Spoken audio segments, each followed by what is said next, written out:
without further ado, we ended the games of the week with UNT at Memphis, and we're going to talk with one of the quarterbacks that will be at that game against his old high school rival, Seth Hennigan. Here's our interview with Chandler Morris, North Texas quarterback.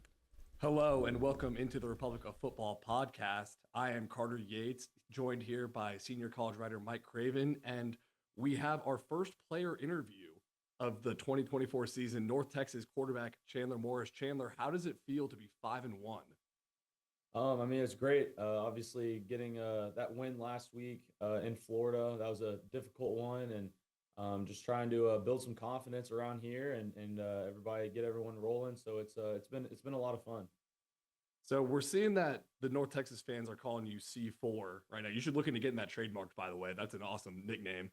I know the number 4 though goes back to a story of a guy your dad used to coach in high school, right?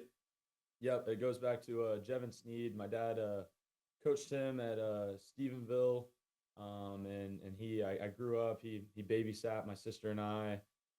We knew him for a long time. He had a great career. He initially went to Texas, transferred to Ole Miss, had a great career there, and we lost him to a suicide in 2019. So I've always worn number 4. I mean, that dude was Superman when I was growing up, and just kind of wanted to wear 4 for him. As you mentioned, your dad, Chad, legendary high school coach, wide receiver coach at Texas State right now. I'm curious, what's the best part of being a coach's kid, being the head coach's son going through high school? It was definitely kind of going up there in the facility and being around his players. I got to really grow up in a locker room and hang around them and get to go out to practice. And when he was at Clemson, Coach Sweeney did a great job with all of us coaches' kids. I mean, he kept us involved, and there was literally a day at practice. We're down there in the end zone playing freaking backyard football in the end zone of the indoor, and Coach Sweeney moves practice because of us and puts it on a different field because we were down there just cranking heads, hitting heads, and playing football down there. So it's been awesome just to be able to be around the players and really pick up some stuff while being out there at practice. On the flip side, what's the worst part about being a coach's kid? Because I'd imagine I went to school where I had an aunt teaching, and it wasn't always the funnest, right? Like everything got back to my parents. What's the worst part about being a coach's kid? Probably the losses. I mean, it's a tough business. It's very cutthroat. So whenever things aren't really going well, there's a lot of outside noise, and people feel like they know it all and they have something to say and they have all the answers. So probably that part. And then, growing up, long, late nights for my dad, kind of during season, Tuesday nights, Wednesday nights, he'd be getting home pretty late. So not really getting to see him much there was probably not the most fun part. So I read a Dallas Morning News article before the season from Sean McFarland, and it said that your dad had texted you before the season. He's like, Chandler, this is the most fun you're going to have playing football since high school. You're a state champion at Highland Park. So is it the most fun you've had since high school? Yeah, it definitely is. I mean, Coach Morris has a lot of confidence in me. He gives me a lot of freedom as well. So, and he understands I was a coach's kid, so he has a lot of trust in me. It definitely is. I mean, kind of taking the handcuffs off me and letting me go out there and just be a field general. And it's been a lot of fun. Now, after that Florida Atlantic win, when you guys were doing the post-game press conference, I mean, the way Coach Morris looks at you, like we all want someone to look at us the way Coach Morris was looking at you. What's your relationship like with him? It's been great. I mean, I told him, I guess back in December or early January, I want to come play for him and play in his offense. And it was a weird situation. I wasn't going to get there until summer. So he had to really kind of believe me on that. And there were a lot of big schools reaching out to me during that time. But I'd always stay in touch with Coach Morris and keep him updated on it. And I just kept telling him, I want to come play for you in your offense. And I really enjoy what he does offensively. And we've gotten closer throughout the season. He kind of understands what I want and what I'm capable of, and I kind of understand what he's expecting. So it's been really good. And he's been around a lot of really good quarterbacks. Patrick Mahomes, Cam Ward, Chandler Rogers had a big year last year in that offense.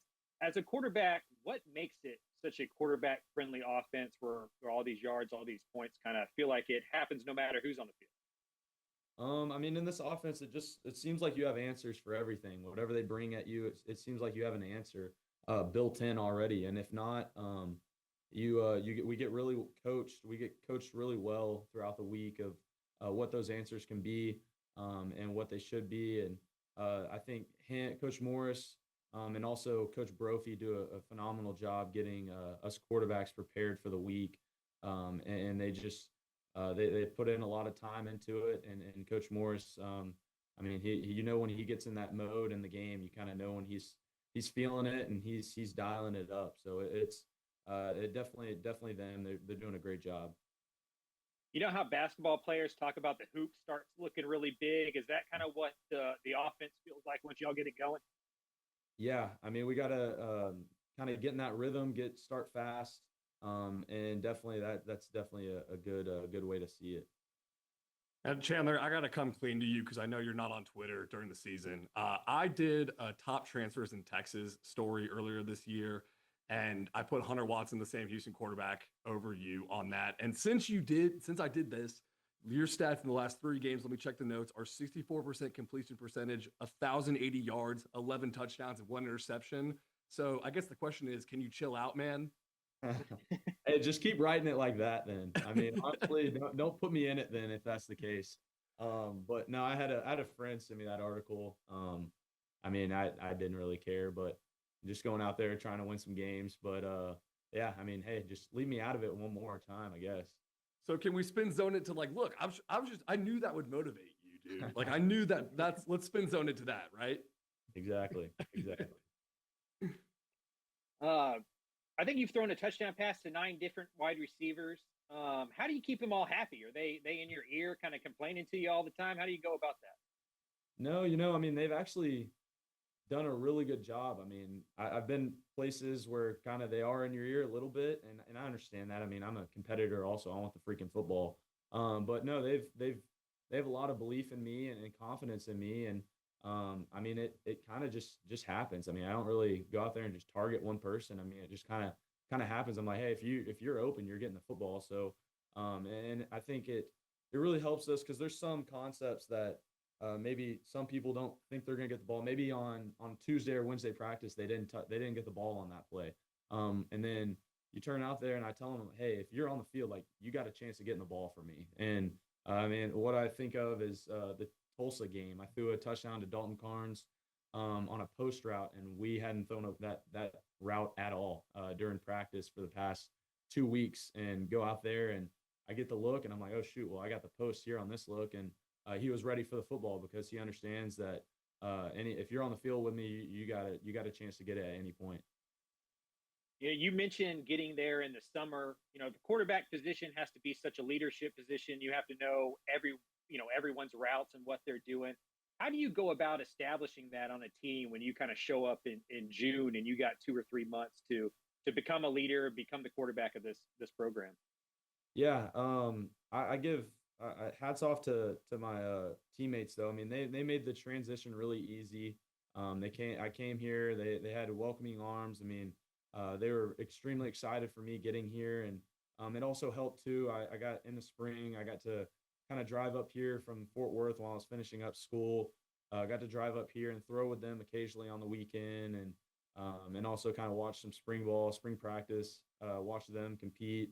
But I think my teammates really helped me out a ton when I made that transition in the summer. Does your experience at TCU, where you were named the starting quarterback twice, and then 2 season-ending injuries, basically, like how does that make you a better leader? Does it make you a better leader at all now at North Texas? Yeah, I think it does. I mean, I had to really be the best teammate I could be whenever I got injured. These past 2 seasons, and it was challenging. I mean, as a competitor, you just want to be on the field and go out there and compete and get opportunities.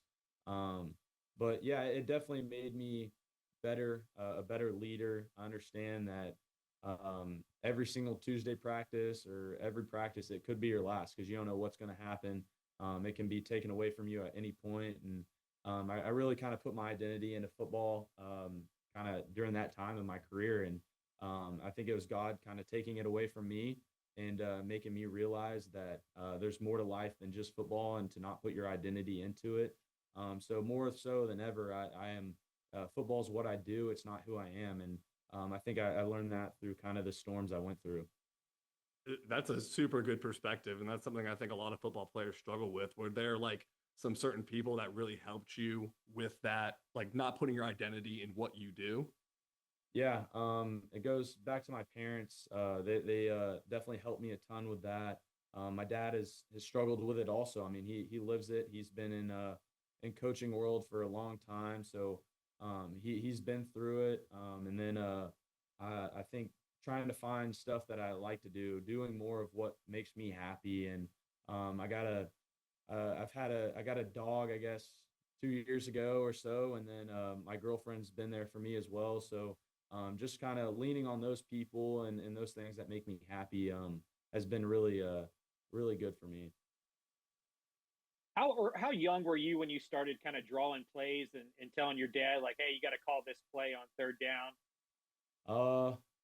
I remember his 7-on-7 tournaments when he was at Lake Travis. I'd draw up some plays. I was like 7 years old. I probably put 13 people on the field. I'd be like, hey, you need to run this. And he'd be like, yeah, it's a good play. It's a good play. And it's just straight lines, all verts. And he would, I guess, and during the time, he'd take it serious, it seemed like, when I was that age. But yeah, I mean, I'm sure he got a kick out of it. You're ahead of the game. It's all verts now, Yeah, right? Like, exactly. you knew what was coming. You kind of look like a coach. You sound like a coach. Is that the plan kind of post football, or what are your thoughts kind of when football is over? Honestly, no. I think I want to kind of venture out, get out in the business world, I guess. I kind of grew up wanting to coach a little bit, and then been around it so much. I don't think it's for me. I don't think I want to do it, but who knows? There's no telling. I mean, I think I could be a really good coach, but who knows where I'll go. Well, maybe he'll be a businessman one day, but right now he's dealing for North Texas. Chandler Morris, quarterback of the North Texas Mean Green. Thank you so much for joining the show, man. We appreciate it. Absolutely. Thanks for having me. A Highland Park man wanting to go into business. It's never heard of that one before. No, really cool interview. I also had to remember that, like, his dad, of course, is Chad Morris, and there was just a lot of Morrises in that interview. Coach Morris. Yep. I'm Chandler Morris. Dad. Chad Morris, who's also technically Coach Morris. And Chandler Rogers was there last year. Rogers was there last year. I don't want to think about that. It hurts my head to think about all the Chandlers and the Morrises. Does anyone have any Advil? Yeah, right now? My head hurts. No, really cool talking to him.